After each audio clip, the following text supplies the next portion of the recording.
One of the questions that I get asked almost every day when I'm working as a lactation consultant is, do I have enough milk to breastfeed my baby? Well, the fear of low supply, I think, is one of the biggest concerns that breastfeeding mums have, no matter where you are in your breastfeeding journey.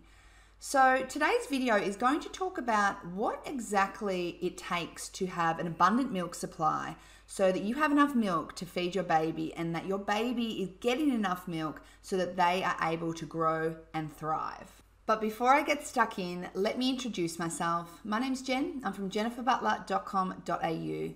I'm an early parenting specialist here to help you navigate the early years of parenthood so you can love being a mum. So if that sounds like something that you might want to listen to, then I encourage you to hit subscribe below and don't forget to tap that bell so you're notified of when I release a brand new video once a fortnight on a Tuesday. So subscribe below to keep in touch. Okay, so let's delve into what it actually takes to have an abundant milk supply for your baby. So there's 4 things that need to be happening in order for you to create and to produce enough breast milk to feed your baby. So the first one of these is glandular breast tissue. Now, don't let this be confused by breast size, because size doesn't matter, ladies, which is fantastic news for someone who isn't exactly well endowed in the breast department. And I can vouch for this in saying that even though I might not have great big boobs, I certainly was able to breastfeed exclusively Ted for the first 6 months, and then I introduced solids in the second 6 months, but I breastfed him up until he was 12 months without any issues of supply.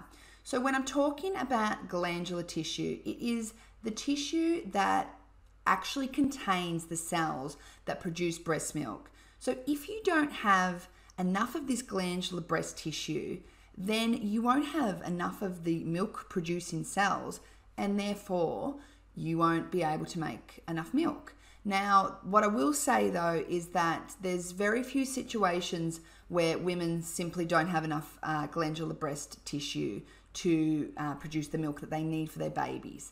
But it is something that if you are concerned about is an issue for you, you would definitely have to seek assistance from a health professional, probably most likely someone like a lactation consultant, to find out whether that is a potential cause for low supply. So the second thing that needs to be happening is that the hormones of breastfeeding need to be working and being released as they should for abundant breast milk to be produced. So the 2 hormones of breastfeeding are oxytocin and prolactin, and both are as important as each other.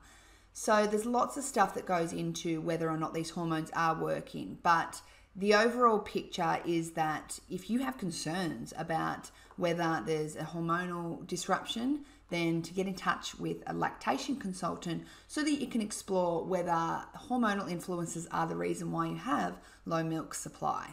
So the third thing that needs to be happening in order to produce enough milk is that all of the nerves and nerve endings that surround the breast and contribute to signaling to your body that milk needs to be released and produced, they all need to be in working order.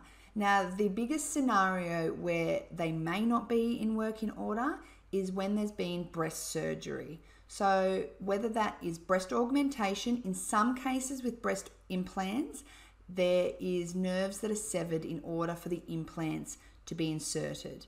But I know many mums who have had breast implants that breastfeed and exclusively breastfeed just fine. The big one would be breast reduction surgery. Often, in order to remove breast tissue in a breast reduction surgery, nerves are severed, glandular breast tissue is removed, and it can really affect the ability for a mother to breastfeed their baby.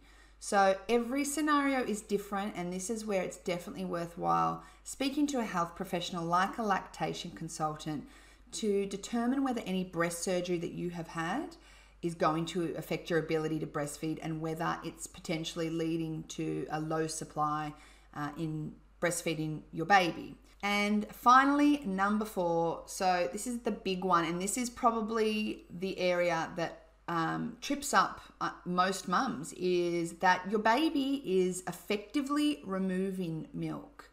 For your baby to be able to remove milk properly, there's lots that's involved. They need to be latched on properly and have a nice wide deep latch so they are actually able to drain all of the ducts in the breast and completely empty your breast.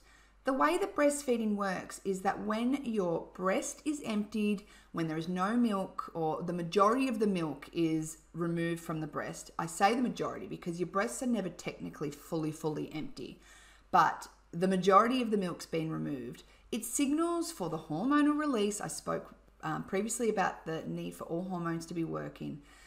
So it releases a hormone that tells the body to refill the breasts. So you can see that without complete emptying of the breast, that is going to lead to low supply because the body isn't signaling for breasts to refill. And so the body works on what it's demanded to take. So if your baby isn't emptying the breast properly and there is an ongoing pattern where they don't empty the breast properly, then your body adapts and it makes less milk. I hope you enjoyed this movie. If you did, then can you please like my video and share the video around. Share it to friends on your social media, share it in email, share it around. I would love you for it. And also comment below and tell me what your experience has been like with breastfeeding. Did you experience low supply? Did you overcome it? Did you stop breastfeeding from low supply? I'd love to hear it all in the comments below. Anyway, that's it from me today. I will be back again in another fortnight. Remember to hit subscribe and to hit the bell to be notified when I do release my next video. I'll be back in a fortnight on a Tuesday, so stay tuned for my next video and thank you for joining me here today.